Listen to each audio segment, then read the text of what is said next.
We'll guide you through how to install VS Code dark themes to enhance your coding experience. If you find this helpful, consider subscribing and liking the video. First, open Visual Studio Code on your desktop. Once you're in the editor, look towards the left-hand side of the screen and click on the extensions icon that looks like a square with 4 squares inside it.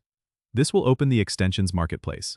In the marketplace search bar at the top, type in Dark Theme to find a variety of dark themes available.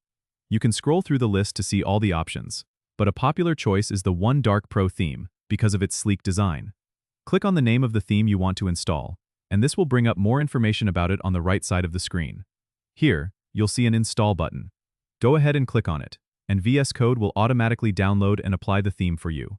If you don't see the changes immediately, you may need to reload the window by pressing Ctrl+Shift+P to open the command palette. Then type in Reload Window and hit Enter. Once your theme is installed, if you want to try out different themes or switch back to the default, you can click on the gear icon in the bottom left-hand corner of VS Code, select Color Theme, and then choose from the list of installed themes. This is a great way to personalize your coding environment and improve your focus and comfort during long coding sessions. Don't forget to subscribe and comment if this helped you out.